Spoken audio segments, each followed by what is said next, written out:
Good morning, everyone. Thank you for joining me. My name is Kassandra, and I'm going to take you through this morning yoga flow. This is a strength-based practice, which will really help to energize you in the morning and hopefully get you feeling really good in your body. Level-wise, it's probably beginner to intermediate level, and I will not be using any props. We can start this practice lying down on our backs in reclined butterfly pose, Supta Baddha Konasana. So bringing the soles of your feet together to touch, letting your knees fall open, and just reclining down so that you get your shoulders and the back of your head on the mat, palms facing up towards the sky. And just take a few moments here to get settled in the pose. Maybe closing your eyes so that you can focus on finding and establishing a breath rhythm. Breathing in and out through your nose.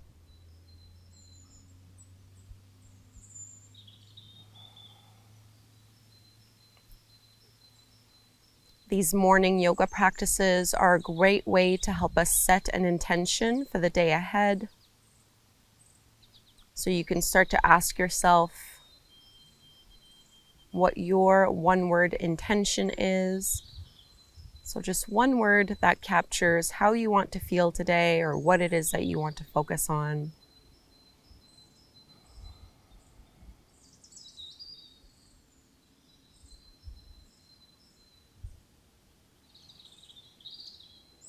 You can stay reclined, but just lift the legs back up so you have your feet flat to the floor, hip-width distance apart, and maybe walk your heels in slightly so that if you were to reach back, you can almost touch the back of your feet and touch your heels with your fingertips here. Coming into Setu Bandha Sarvangasana, shrug your shoulder blades underneath you, push your feet into the floor, curl tailbone up, and start to lift your seat off the mat. Low back and mid back lift off as well. Hug through your inner thighs so that you're not splaying your knees open wide. Release any tension from your neck. Really try to activate through the back of your legs by pushing down into your heels and dragging them back. If you'd like to add some intensity here, you're going to lean onto your left leg and straighten the right leg. Try to keep your thighs at the same height. So it's about a 45-degree angle with your right leg. Flex through the foot, push out through your heels, squeeze and lift up higher. And switch sides. So place your right foot down, lean onto your right leg and straighten the left leg. Again, trying to keep the knees and the hips at the same height, same level. Flex through your foot. Notice if you're wobbling and wavering. Find some stability here. And bring the left foot back down. Inhale, press and lift up a tiny bit higher. And let's roll down inch by inch.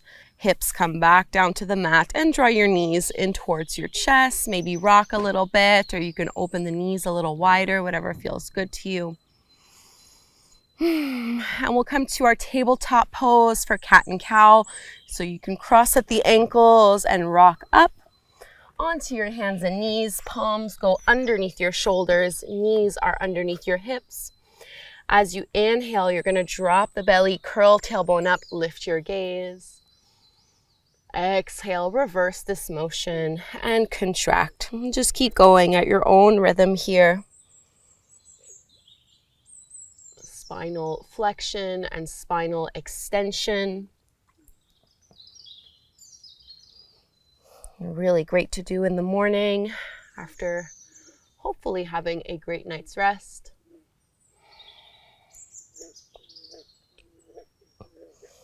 One more inhale and exhale. Coming back to neutral, we're going to find our plank pose. So you might need to shift your hands a couple inches further forward before tucking the toes under and lifting your knees off the mat. And all we're going to do here is hold this plank pose and see if you can hover and lift the right foot off the mat. Keep that right hip rolling down, keep your hips low, and set the right foot down. Switch sides, left leg hovers. Keep reaching through your left heel. Breathing deeply, left foot comes down, downward facing dog, Adho Mukha Svanasana. Lifting and stretching up and back. So please feel free to bend your knees as much as you would like here. Don't worry about having your legs straight. Can you get a bigger stretch through your chest and through your armpits, really lengthening and dropping your head towards the mat. Let's inhale, ripple all the way forward through to your plank pose again here. Strong through your belly. Exhale, downward dog. See if you can push your heels a little closer towards the mat. 2 more like this. Inhale, forward to plank. Exhale, hips go up and back. Last one, we're gonna hold. Inhale, plank pose. And this time, go ahead and drop your right knee to the mat. Roll to the inner edge of your left foot and stretch your left arm up towards the sky. So this is your modified side plank pose, Vashisthasana. Option 1, you stay exactly where you are. Option 2, you're going to float that left leg up. Final option, you can add your bind, reaching for your left foot with your left hand. If you're able to hold on here, think of kicking the foot into the palm and rounding a little bit here, making a little side bow shape. So all options are great. One is not better than the other. They're just different ways that you can play around and see how you're feeling this morning. We're all going to meet back into our tabletop pose from wherever you are. Just release and then round and contract. Before lifting back, downward facing dog. Hips reach up and back. 3 times, going from plank pose to down dog. Inhale, shift all the way forward. Draw your lower belly in. Exhale, send your hips up and back. Create more space. Inhale, reach the crown of your head forward. Plank. Exhale, down dog. Last one, inhale, hold here in plank, and you're going to drop your left knee and shin to the mat. Roll to the inner edge of that right foot so you have a stable base before stacking your right shoulder over your left. Maybe you choose to stay here, or you can add on by floating the right leg up. Maybe adding a bind on this side by bending your right knee, reaching for the foot, and really getting a quad and shoulder stretch here by kicking the foot into the palm and letting that arch you back. I'm trying to keep my right ankle, right knee, and right hip all at the same height. So I'm not lifting my foot up. One more big breath, whichever variation you're in. And gracefully finding tabletop pose. Round your spine for cat, contract. Downward facing dog, Adho Mukha Svanasana. Lift your hips up and back.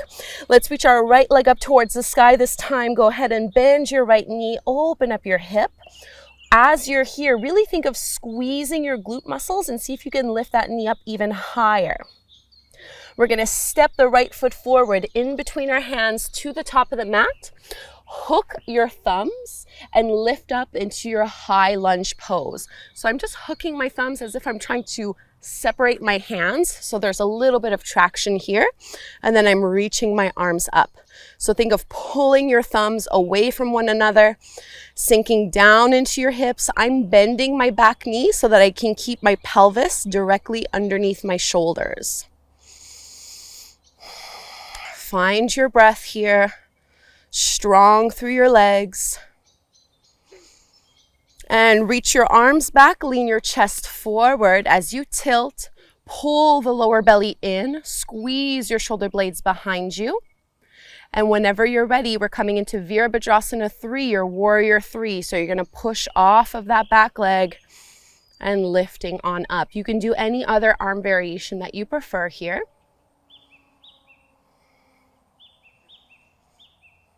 Keep your gaze steady on something that is not moving. One more deep breath into your mountain pose, Tadasana, standing at the top of the mat. Close your eyes here. And just really plant your feet firmly. Feeling your heart rate probably a little bit speedier than when you first stepped onto your mat. And again, here we're just pausing to ask ourselves, what is our intention today? What is one word that chooses how you want to feel today? And with that in mind, let's take a vinyasa. Inhale, arms rise, palms come to touch. Exhale, fold, swan dive all the way down. You can bend your knees if you'd like. Halfway lift, flat back, lengthen.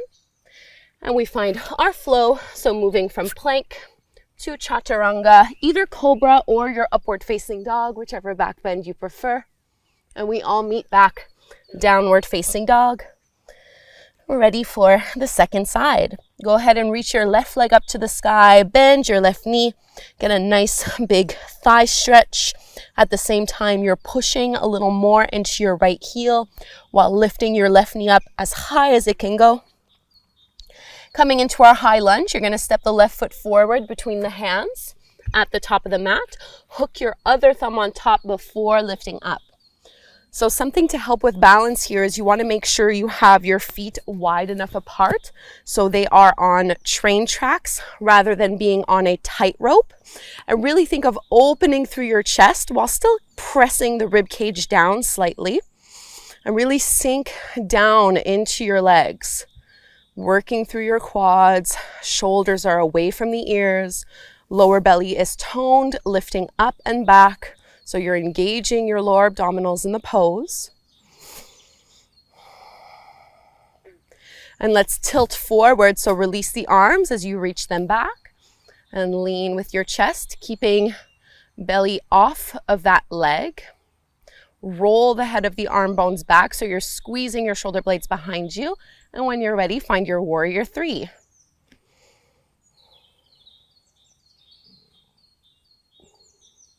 So at most here, you're parallel to the ground. Try not to hyperextend or lock your left knee. And notice also if you're digging your toes into the mat, it won't actually make balancing any easier. And we'll lift all the way up, mountain pose, release here, close your eyes.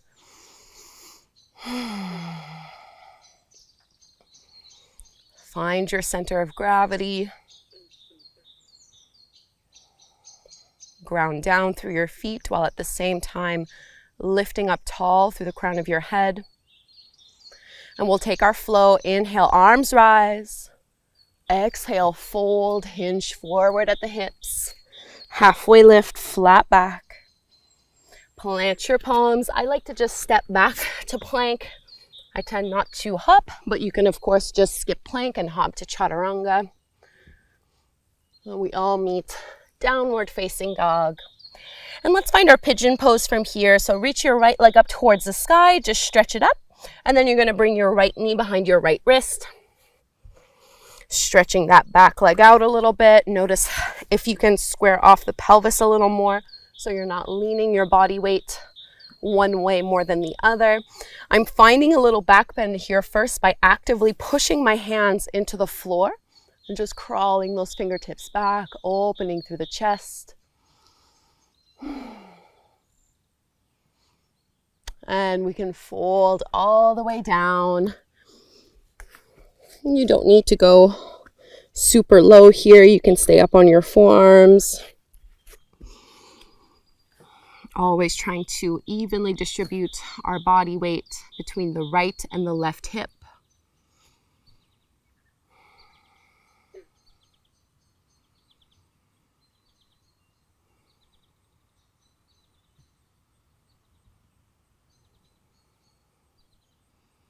Take 5 more breaths here in the pose.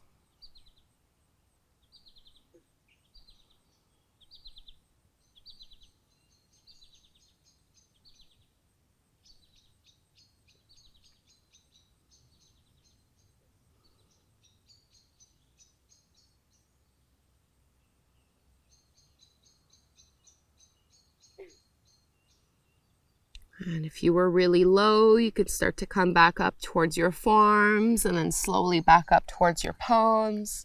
We're going to find our downward facing dog. Take your time and maybe move that right leg around in down dog just to get the blood flowing again, feeling the difference from one side to the other before we do pigeon on the left. So whenever you're ready, this time left leg stretches up nice and high, and then place your left knee somewhere behind your left wrist. Stretch that back leg out so that you can square things off here. And again, I'm starting with a little back bend. You're welcome to just fold forward, but otherwise I'm walking my hands back, really pushing my fingertips into the ground to lift my chest up a little higher. Nice back bend, also stretches deeper into the hip flexors. And we fold on down any amount, wherever is appropriate to you. Try to make this fairly passive. So you're letting your body relax into the pose.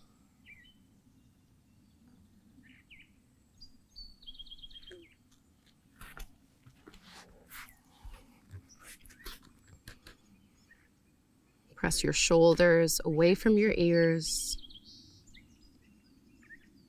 Notice which parts of your body are still holding on to tension.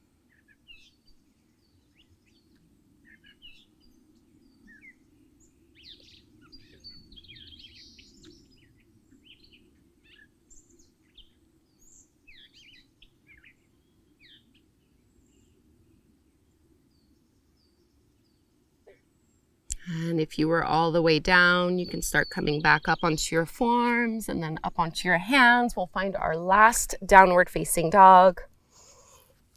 And just stretch out here in any way that feels good, especially for your left hip and left leg.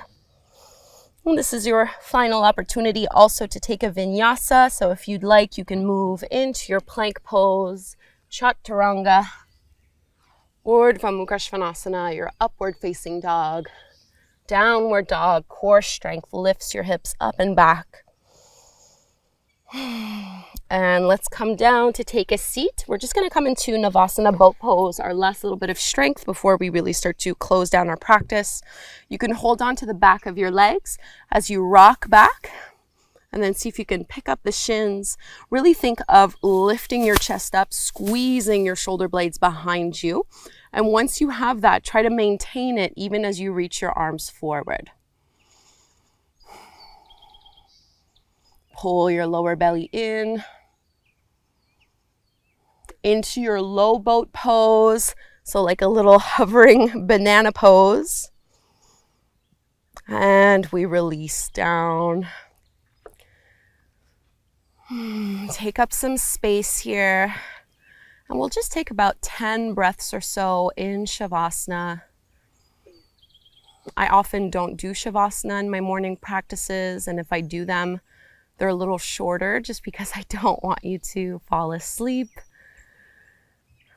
I want you to maintain that energy that we've cultivated. But Shavasana gives us the opportunity to really process this work, to feel it ground and settle into our bodies, into our nervous systems. So just breathe deeply here.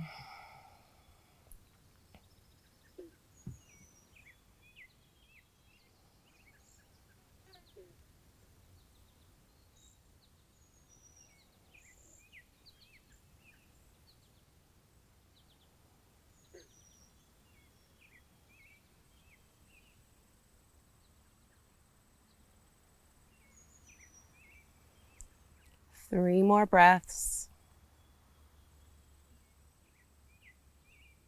Once more, anchoring into your intention for the day.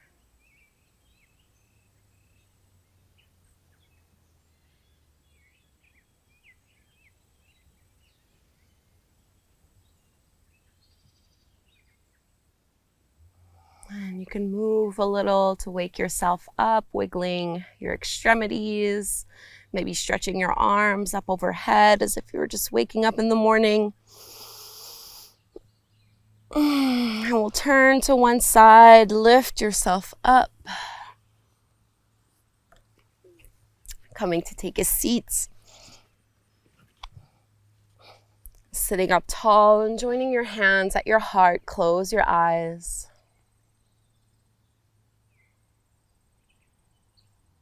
With this one word intention in mind, Let's close by chanting Om one time. Inhale to chant. Breathe in.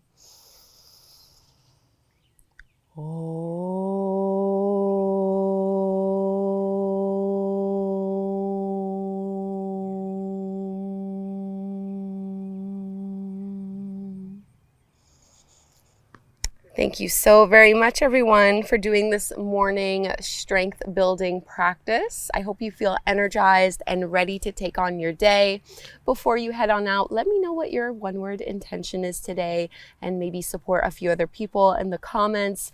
Please do subscribe if you don't already, and maybe I'll see you tomorrow morning for another dose of morning yoga. Have a wonderful day.